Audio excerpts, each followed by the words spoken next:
गली में चोर है, हर आदमी चोर है।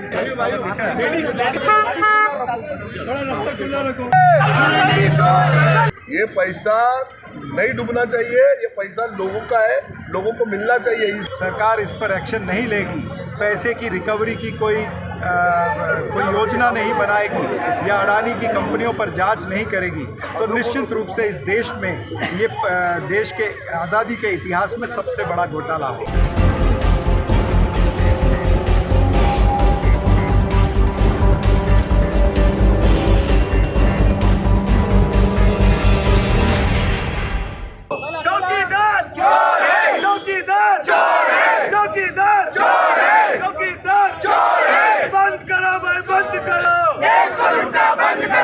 पहले लड़े थे गोरों से, अब लड़ेंगे जोरों से। पहले लड़े थे गोरों से, अब लड़ेंगे जोरों से।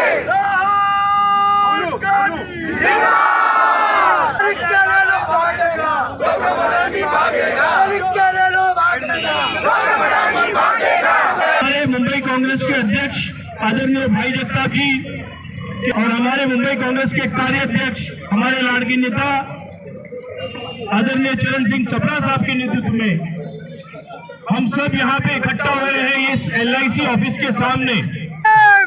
तो ये जो पूंजीवाद है, जो ये क्रोनी कैपिटलिज्म है, इसके खिलाफ कांग्रेस पार्टी आवाज उठा रही है।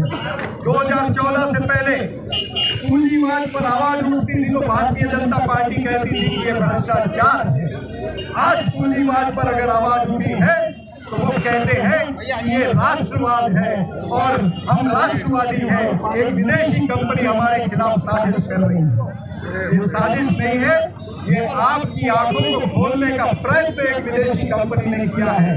अगर भारत की 130 करोड़ जनता अभी नहीं जागेगी तो निश्चित रूप से 40 करोड़ निवेशक जो LIC के हैं उनका पैसा खतरे में है। 12 करोड़ जो बैंक ऑफ बड़ौदा के या SBI के जो निवेशक हैं, जो अकाउंट होल्डर हैं, उनका पैसा खतरे में है। मैं आज इस जगह से यही ऐलान करना चाहता हूँ मुल्क की जनता को और कांग्रेस पार्टी के सभी कार्यकर्ताओं को कि आज के बाद गली गली में जाकर के आप ये बताइए कि ये नरेंद्र मोदी के नारे खोखले थे, अमित शाह के नारे जुमले थे, ये जनता को बेवकूफ बना रहे हैं, जनता का पैसा लूट रहे हैं। ये सूट बूट की सरकार है, ये सूट बूट वालों को ही आगे लाना चाहती है। गरीब और भी गरीब हो रहा है, अमीर और भी अमीर हो रहा है। गरीबों के लिए ये कहते हैं कि हम 80 करोड़ जनता को मुफ्त राशन दे रहे हैं। इनसे ये पूछे कि 130 करोड़ जनता में से अगर 80 करोड़ को सरकार राशन देती है तो फिर कहाँ इस देश की तरक्की हुई है? इस देश का नाम हंगर इंडेक्स में 116 देशों में से 107वें पायदान पर पहुंच गया है। बांग्लादेश और पाकिस्तान से भी नीचे हंगर इंडेक्स में भारत का नाम आता है। ऐसी ये सरकार ये कहती है कि सब कुछ चंगा सी, ये कहते हैं कि अमृत काल आया है, लेकिन अमृत फूट पी गए हैं और काल गरीब लोगों के लिए इन्होंने छोड़ दिया है। ये वक्त बवाल है, ये बवाल करके देश को बेहाल करना चाहते हैं। यही मैं आज यहाँ से कहना चाहता हूँ। हमारे मुंबई कांग्रेस के कार्याध्यक्ष चरण सिंह सप्रा जी, जिला अध्यक्ष रायमणि जी, कार्याध्यक्ष उत्तम गिंदे जी, हमारे माजी नगर सेवक सुरेश कोपरकर जी, कोपेकर मैडम और मुंबई कांग्रेस के सभी पदाधिकारी, ईशान्य मुंबई जिला कांग्रेस के सभी पदाधिकारी, सभी महिला Congress, youth Congress, NSY, minority cell और सभी सेल के पदाधिकारी, कांग्रेस पार्टी के तमाम आए हुए सभी कार्यकर्ताओं का शुक्रिया अदा करता हूँ। 4 करोड़ लोग LIC के निवेशक हैं, उसमें मिडिल क्लास के भी लोग हैं, तो इससे क्या पैसा वापस मिलेगा? 4 करोड़ नहीं है, 40 करोड़ निवेशक है LIC में, भारतवासी। और जिस तरह से ये घोटाला सामने आ रहा है, 40 करोड़ लोगों का पैसा जो है वो अटकेगा।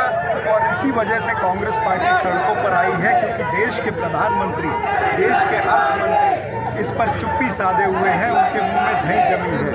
वो अडानी को किसी तरह से प्रश्न नहीं पूछना चाहते हैं।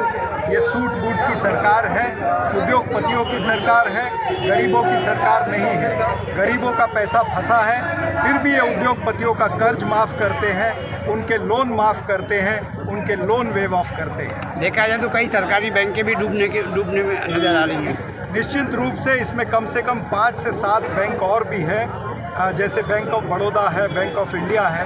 इनके भी जो अकाउंट होल्डर है उनका पैसा भी अडानी के पास में गया हुआ है। तो अगर सरकार इसमें सतर्क नहीं रहेगी, सरकार इस पर एक्शन नहीं लेगी, पैसे की रिकवरी की कोई योजना नहीं बनाएगी या अडानी की कंपनियों पर जांच नहीं करेगी, तो निश्चित रूप से इस देश में ये देश के आज़ादी के इतिहास में सबसे बड़ा घोटाला होगा। तब आज इंसान मुंबई और मुंबई में जगह जगह पे जो आज मोर्चा किया जा रहा है LIC के खिलाफ, तो क्या लगता है इसमें?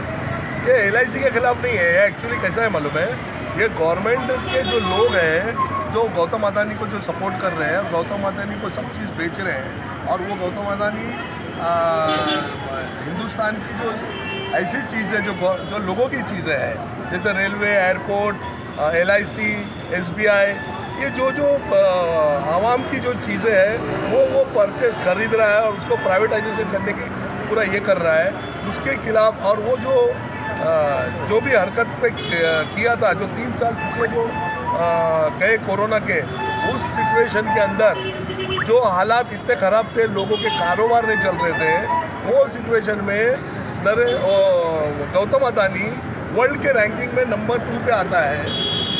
जबकि ऐसा कौन सा काम कर रहा था जो कोरोना में होते, ऐसी कौन सी दवाई बेचा या ऐसा कौन सा कोरोना में चलने वाली चीज़ें बेचा था जो 2 नंबर पे आया।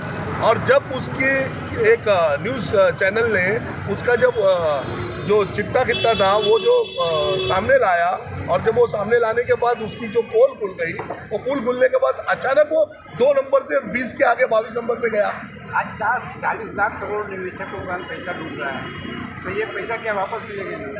ये पैसा नहीं डूबना चाहिए, ये पैसा लोगों का है, लोगों को मिलना चाहिए। इसीलिए आज कांग्रेस के लोग पूरे देश में हर जिले में रास्ते पे उतरे हैं, और गवर्नमेंट के जो संस्थाएं हैं जहाँ पर वो बेचने को जा रहा है, जैसे LIC को बेचने आ रहा है, SBI को बेचने आ रहा है, जो चीज़ ये लोग बेचने की कोशिश कर रहे हैं, उस जगह पर कांग्रेस के कार्यकर्ता पब्लिक के साथ खड़े रह के उसका विरोध कर रही है। जो LIC का मोर्चा ये जो हुआ है, हमारी कांग्रेस पार्टी, मुंबई कांग्रेस पार्टी और जिला अध्यक्ष के नेतृत्व में, वर्किंग प्रेसिडेंट के नेतृत्व में जो हुआ है, ये LIC का हमारा विरोध ये है, ये जो देश के ना 2 कोरोना वायरस है, जो वेरिएंट है ओमिक्रॉन और डेल्टा, ये अडानी अंबानी दोनों वायरस है कोरोना के। ये कोरोना के वायरस देश की संपत्ति का बेचने का जो काम कर रहे हैं अडानी और अंबानी को, जो हमारे चौकीदार हैं, इसका हम लोग विरोध करने के लिए यहाँ पर आए।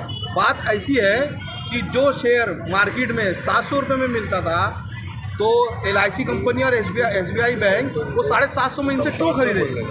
ये देश को बेच रहे हैं। सर आप बताइए, आप बैंक के डायरेक्टर हैं, भारतीय अर्थव्यवस्था पर इसका कितना असर पड़ेगा? असर तो पड़ेगा ना, क्योंकि पैसा जो है ना, ये बैंक में जो पैसा होता है वो लोगों का पैसा है, पब्लिक का पैसा है, पब्लिक का पैसा। अभी जैसा मालूम पड़ा कि इस बार जो गौतम अडानी को पैसा दिया गया, वो गवर्नमेंट के जो सर्वेंट है उनके पेंशन का पैसा जो जमा हो रहा है बैंक में, वो पैसा दिया गया। कल वो पेंशन का पैसा उनको वापस मिलने का रहेगा, तो कैसा बैंक वापस देगी? ये तो भाग जाएगा। ये इसका गौतम अडानी का खुद का पैसा तो लगा नहीं है। ये जो भी कुछ करता है, एक बैंक से लोन लेता है, टेंडर डालता है, और वो जब टेंडर पास होता है तो दूसरे लोग को जब निकालने जाता है तो दूसरे बैंक से लोन लेता है। क्या लगता है कि ऐसे 5-6 बैंक डूबने वाली है सरकार की और उनकी बैंक? अगर वो पैसा दिया गया, जैसा इसके पहले भी हुआ, मालिया ने पैसा लेके गया और भाग गया, आज वो पैसा तो वापस आया नहीं, तो पैसा तो आवाम का था। उसके बाद नीरव मोदी लेके भाग गया, वो लेके भाग गया, उसका भी पैसा नहीं आया। तो पैसा तो आफ्टर ऑल पब्लिक का ही पैसा है ना, वो तो पब्लिक का पैसा जब डूब जाएगा तो पब्लिक का पैसा कौन देगा वापस? इस गवर्नमेंट देगी क्या? इसी तरह ये भी वैसा ही होने वाला है। अडानी भी जो है ना, पैसा गवर्नमेंट जो पब्लिक का पैसा अभी खाया है वो भागने वाला है। तो देख लेना, कुछ दिनों में वो भी भाग जाएगा, फिर बचेगा क्या? यानी कि देश को कंगाल बनाने का, देश को एक तरीके से पूरी तरीके से पूरा कंगाल बनाने का प्रोग्राम चलेला है, और देश की अर्थव्यवस्था इतनी खराब करके रखे ले, और आने वाला वक्त ऐसा हो जाएगा पैसे के लिए पैसे से नफसा नफसी होने वाली है पैसे के मामले में, क्योंकि पैसा तो सिर्फ एक 4-5 लोग के पास ही रहने वाला है, बाकी लोग सब परेशान होने वाले हैं। तो ये सिचुएशन आई हुई है और बैंकिंग क्षेत्र में बहुत हालत खराब है। ये सिचुएशन श्रीलंका में हुई थी, क्या वैसे हिंदुस्तान भारत में हो सकता है? देखो सिचुएशन तो वैसी ऊंच राह पर चल रही है। अब गवर्नमेंट इस पर कुछ बोलती नहीं है, गवर्नमेंट इसके ऊपर कुछ बोलने को तैयार नहीं। प्राइम मिनिस्टर आज तक इसके ऊपर कुछ बोला नहीं। उन्होंने बोलना चाहिए ना, पब्लिक को जवाब देना चाहिए, क्यों नहीं दे रहे हैं? पब्लिक का पैसा जब जा रहा है तो पब्लिक को इसका जवाब देना चाहिए। देखा जाए सांसद ने राहुल गांधी जी कितना चिल्लाने के बाद उनकी सुनवाई नहीं की जाती। तो वो बात ऐसी है, एक तो खुद वो आते नहीं है, वो लोगों को बोलते नहीं है। सांसद में जो कुछ लोग बैठे हुए हैं सांसद लोग, वो अगर आवाज़ उठाने की कोशिश करते तो उनको चुप बिठाना चालू होता है। इसीलिए राहुल गांधी ने जो पिछले कुछ दिनों से जो कन्याकुमारी से जो भारत जोड़ो यात्रा शुरू की थी कश्मीर तक, उसमें वो इसीलिए शुरू की थी कि सांसद में बोलने नहीं दिया जा रहा है, ताकि मैं लोगों के चल कर लोगों से मिलूं और लोगों से बात करूं, लोगों का दुख सुख सुनूं। और उन्होंने वही किया, कन्याकुमारी से कश्मीर तक लोगों से मिला और लोगों की दुख सुख सुनी और लोगों के बारे में बातचीत की। उससे बहुत फर्क हो गया है।